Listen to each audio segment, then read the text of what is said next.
तो डीजीपी पर कमेंट करने का मतलब डीजीपी कोई भारतीय जनता पार्टी का कोई एडवोकेट थोड़ी है। ओपी सिंह जो है वो बीजेपी के एजेंट थोड़ी हैं, वो तो प्रदेश के नौकर हैं। जो आईपीएस हो, आईएएस हो, जो सिविल सर्वेंट हो, what is the meaning of civil servant? Servant, servant का मतलब क्या हुआ? चौधरी देवीलाल क्या कहते थे जब इन्हें गांव में ले जाते थे बड़े बड़े अधिकारियों को? मगर हालात बदल गए क्योंकि पॉलिटिकल जो विल है वो कमजोर हो गई, और जो ये नौकर होते थे अब वो बॉस, मालिक बन करके बैठे, तानाशाह बन करके बैठे, और ओपी सिंह भी उनमें से एक है। आप ये मुझे बताओ कि थार पर और बुलेट पर कमेंट कर करके वो क्या जताना चाह रहे थे? जिस किसी के पास थार है, जिस किसी के पास बुलेट है, वो सब गुंडे बदमाश हैं। अगर ये सरकारी स्टेटमेंट है तो फिर थार और बुलेट को हरियाणा में क्यों बिकने दे रहे हो? फिर तो महिंद्रा के और इनके जो बुलेट का जो रॉयल एनफील्ड है, ये कंपनी बंद हो जानी चाहिए हरियाणा में से। इसको बेचने का अधिकार ही नहीं होना चाहिए। यानी एक बात तय है, मान लीजिए कि ये तानाशाह लोग हैं और इनके हाथ में अब ये जो कलम आ गई, इसको उस तरह की तरह इस्तेमाल कर करके ये लोगों की मूल भावना को काटना चाहते हैं। मुझे मेरी सिक्योरिटी की चिंता नहीं है, ना मैंने सिक्योरिटी इनसे मांगी थी। एक घटना घटी थी, इन लोगों ने एनालाइज किया और एनालाइज कर कर थ्रेट परसेप्शन को जाना, उसमें कहीं इनको महसूस हुआ, इन्होंने मुझे एक सिक्योरिटी पर्सनल दे दिया, अब वो मुझसे छीन लिया।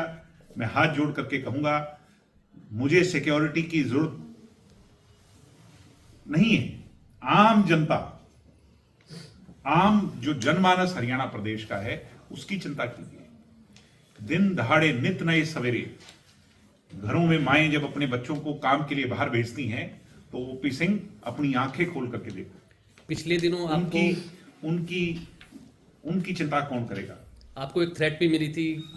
भाई मुझे थ्रेट तो मिली थी, मैंने इनको जानकारी दे दी। अब वो इनका काम है, इन्हें एफआईआर लॉन्च की थी। अब एफआईआर लॉन्च कर करके वो न्याय देना एक सिविलियन के तौर पर मेरा हक था, मैंने हक मांगा था।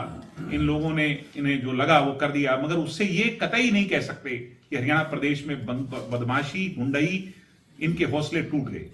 क्या प्रदेश में ऐसे लोगों के हौसले बढ़े हैं, इसमें कोई दो राय नहीं। क्या सिक्योरिटी को लेकर कोर्ट का दरवाजा खटखटाएंगे? अब ये हमारे लीगल जो एडवाइजर्स हैं वो क्या एडवाइस करेंगे, क्या नहीं करेंगे, मगर एक बात तय है, ये जो सिक्योरिटी वापसी का मसला है, ये जननायक जनता पार्टी के नेताओं को टारगेट कर करके किया है। और रैली से अगले दिन इस तरह का तुगलकी फरमान जो है, ये हमें डराने का प्रयास है। मगर ओपी सिंह, हम तेरी गिदड़ भभकियों से डरने वाले नहीं है। चाहे सारी छीन ले, हमें किस बात की चिंता है? तेरा कोई एहसान थोड़ी है हमारे पर, और तू तो कितने दिन का, चंद दिनों का मेहमान है। ये मैं कह रहा हूं, ये विनाश काले विपरीत बुद्धि, नायब सिंह सैनी को समझ जाना चाहिए कि ये विनाश काल पर चल चुका है। ये आदमी ओपी सिंह जो है, इसने तो ये फैसला ही कर लिया कि बेड़ा गर्क करके मारूंगा इनका, क्योंकि मैंने तो थोड़े दिन के बाद चले जाना है, इनको भी नहीं छोड़ूंगा। इसलिए ओपी सिंह को कहूंगा, सुधर जाओ और मलेशिया तंत्र को सुधारो। और ओपी सिंह, एक बात समझ लेना, मुझे मेरी पार्टी के किसी कार्यकर्ता को तेरे से कोई डर नहीं है। आपकी चुनौती जो है, आप जो ये हमें डराने का, गीदड़ भभकियां देने का प्रयास कर रहे हो, इससे हमें कतई कोई डर नहीं है। क्या आपको लगता है कि डीजीपी जो द्वारा जो फैसला लिया गया है, ये सरकार के दबाव में, रैली की भीड़ और दुष्यंत चौटाला के थार के बयान को देख करके इनके पसीने छूट गए? मुझे लगता है इस डीजीपी को तो रात को नींद भी नहीं आई होगी ढंग से। ये लोग तो हमें मारकर सोने वाले लोग थे, बीजेपी के लोग। जब हरियाणा प्रदेश की जनता ने अपने लाडले सपूत का हाथ पकड़कर फिर खड़ा कर दिया, तो इन लोगों को रात को नींद कैसे आती? क्या राजनीतिक दबाव है? दूसरे राजनीतिक दलों की तो सिक्योरिटी बढ़ा रहे हैं, जिनको ये, जो इनके करीबी हैं उनकी, अभी देख लीजिएगा बढ़ा देंगे।